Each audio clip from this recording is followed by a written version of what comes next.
play to what they are the best at, which is towards Xive. And we'll see how this plays out with RCMY on the blue side up against their opponents. Bigetron Beta on the red side. Both purple buff starts. Yeah, it looks like... I think this is more on Bigetron Beta not wanting to start on the same side as RSG. So I'm really looking at this Fredrin, and he probably wants to start getting inside the jungle of Vinogo. So I think he himself wants to get a level 5 very quick. And Lolio, quite a lot of HP chunked down, but so far looking pretty good. Feel like we're going to be resuming now.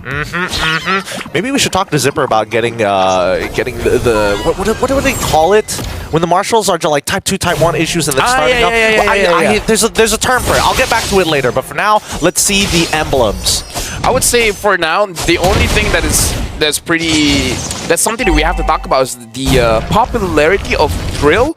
A lot of EXP laners, gold laners, and even roamers are picking up Thrill. Well, we see Cho roam and now even Grok roam having that Thrill just so that they have a very good early advantage. So if anything, analysis-wise, that's the thing that you have to analyze. And this is good coming in from Finn as well as Xive, where they preemptively take their own jungle creep, knowing that Worship Ball isn't going to rotate that area anyways, so take it away from Vinogo. So I think that's a very good rotation coming in from Bigetron Beta, understanding the jungle pathing coming in from Vinogo and denying him of what he wants. Yeah, it's good stuff. It leaves Lolios.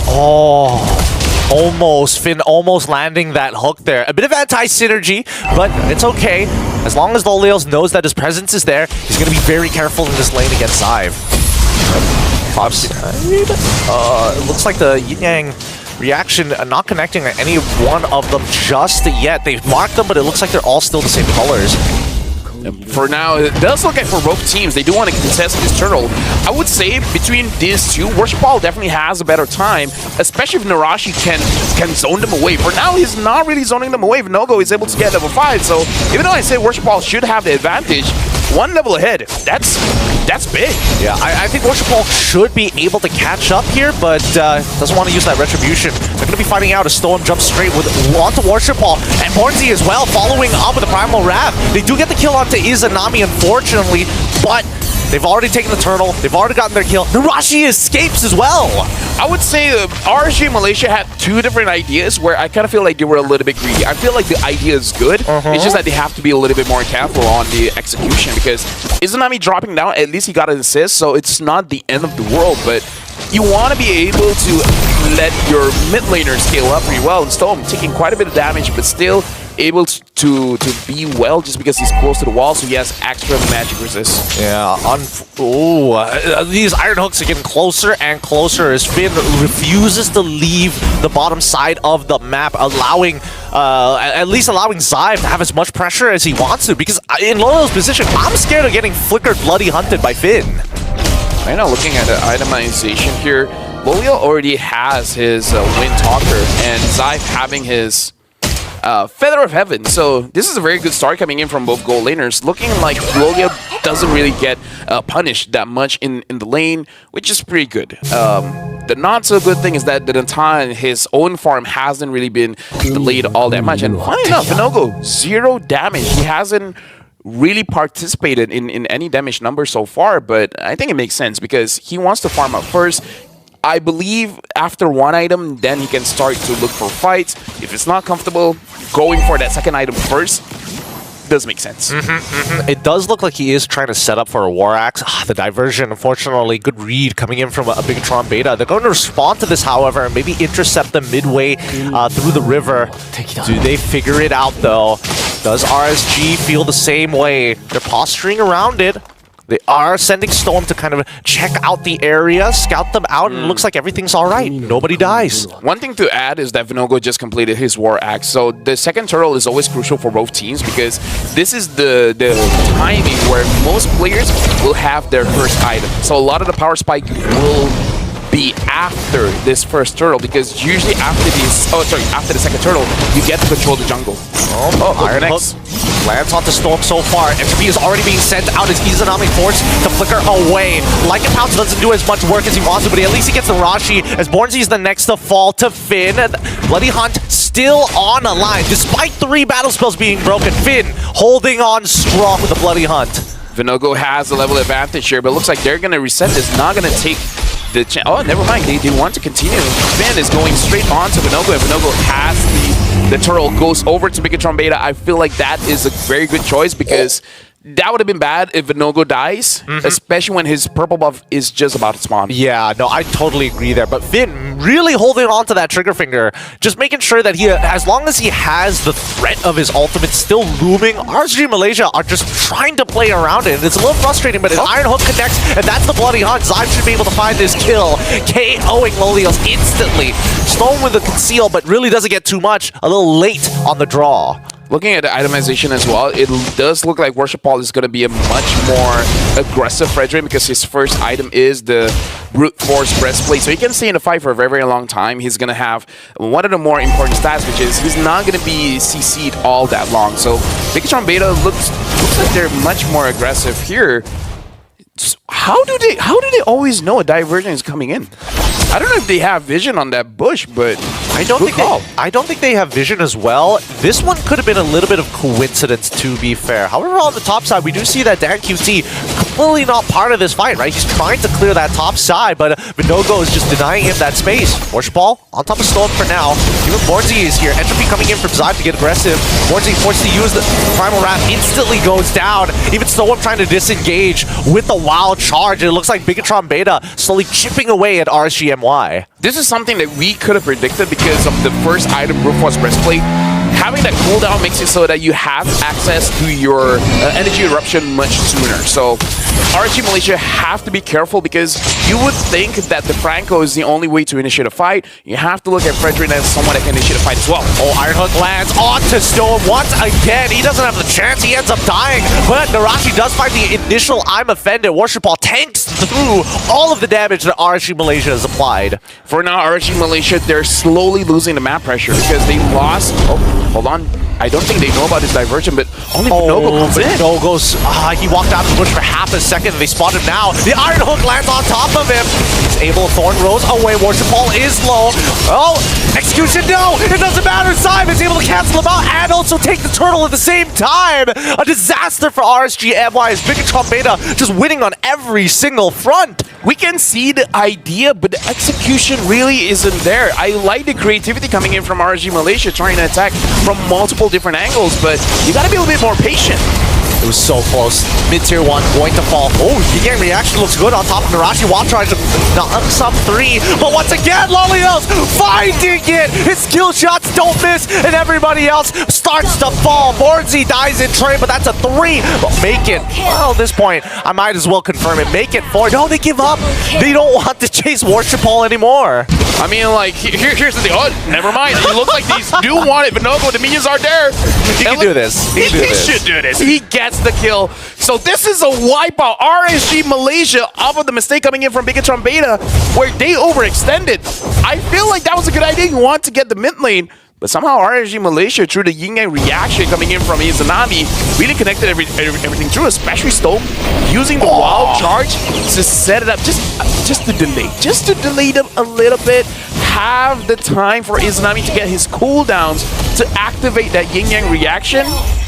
That was big. This is a good mid-duo connection. Yep, this is good. This is good stuff, and especially since Izanami's designed to be the anchor for the team that RSGMY can actually fall back to. It's actually good that RSGMY gives up this space to Bigetron Beta just so that Izanami can get a couple of free dispersion shots. And right now, Stone, it looks like, looking at the damage, it looks like even though Dan Cutie has the Lightning Truncheon, Stone is able to tank that because he has the Athena Shield. RSG Malaysia as well as Bigetron Beta, we gotta look at a goal lead here. The Natan is 2,000 above Lololio, so even though Bigetron Beta lost their final fight, in terms of items, oh wait, I just noticed the Natan has a Holy Crystal. Yeah. Holy moly. I'm telling you, here comes the dispersion. Diversion comes to the top side of the map. Don't show face. Don't. Oh, okay. If it's just Bornzy, it's fine. It's fine. It's fine, right? Oh, with the Lord.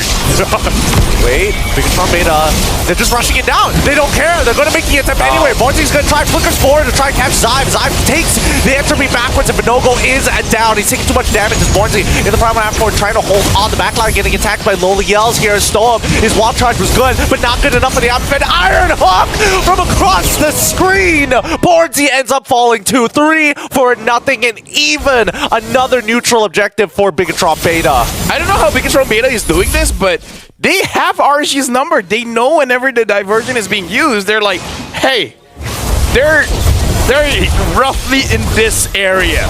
They're not going to be able to contest this Lord take. It's like, usually people would hesitate against a Louis, but they're like, nah, they already use the diversion. They're not going to do anything to us. I don't know how they do it. I don't know how they establish this kind of vision to be like, we know they can't contest this. We can rush this. I mean, I've been noticing that the Narashi is walking in an interesting way. Same goes for Dan QT, right? It looks like they're using the coverage of the Astral Echoes, even if they have to use it blind to be totally fine. And I think that Narashi is giving enough coverage to know that in no man's land, at the very least, we're not seeing anything. We're seeing no presence whatsoever. There's a good chance that they're going to try for a flank angle. I don't know if it's more on the coaching staff really making all of the players understand how the macro plays from a Louis is going to work, or the players themselves just been playing with a Louis for so long that they've like, in this time, these are the bushes we have to take care of. If they're in none of these bushes, we're safe. Because these are the little ones, and these are the ones where it's like, you don't usually go for that, but because if you go for that, there's not a lot of plays that you can do. So I kind of feel like, I understand your point. Dan Cutie, Narashi, check the lethal bushes. If they're not there, we're safe. Yeah, I mean, look at the way that they're boxing off the map, right? They first ensure that their backs are clear. Then when they start encroaching space, they check every single one of these bushes and make sure they have a perimeter around themselves. If they expect RSG Malaysia to come from their backs, they can be slowed down with the Astral Echo, but they also make sure that Narashi is nearby just in case things go wrong. Either way, it's very impressive. Narashi, Stone was able to immune that CC, but again, Bigetron Beta, they're showing impressive macro understanding. This is why I say, even though they're in the MDL, they are really feeling like MPL level, because again, going up against a Louis is so difficult. That's why it's always bad, because of the unpredictability. But if you can predict it, apparently it's not that big of an issue. Or it's just their coach on the side is like, they're on the top side. That'd be so funny. I doubt it. I mean, like looking at how they've been playing, especially Dan Cutie, I kind of feel like he's probably the one letting them know. You think it's Dan? Green light, red light. He's like, green light, go. Red light, red light, red light, red light. No. We gotta back up, we gotta back up, we gotta back up. Right now, they still have the Astro Echo, right? Do they? Oh, worship Paul! That's 2 with a wild charge! As Leo has to take the Lycan Pounce backwards. He's done enough damage. They move themselves away. They don't find priority targets, and they just don't have the damage to one-shot worship Paul. I feel like it's a caster thing. Is it? The moment we say they know exactly where they are, they walk straight into the push. It's like they've been doing it perfectly this entire match. The one time we bring it up, they get caught. Look, it happens all the time, and they do. Wait, they brought boards in. He gets hit by the Iron Hook, flickers out of there, forced to use a primal. Wrap, they sent in a suicide bomber, and he's still alive. He committed to that. I mean, like, if you're gonna commit to it, like, go. Like, have everyone on board. That's so wild, bro. That's so wild. I mean, that's unexpected. It is unexpected, but here they go. Narashi trying to zone them off as Worship Paul. He's so close to it. Where's the Phantom Execution coming on from Vinogo? He's judging the damage.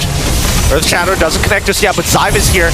Entropy is already chucked out boards. He's low. Vinogo is still looking towards that Lord side, but no, they get into the middle of that fight. Thorn Rose is good, but Zyve takes out Storm already. Gets Vinogo in one fell swoop. Give him the Lord as well. A double for Zyve. He Iron Hook Vinogo mid-dash. That's wild, right? Mid-puncture.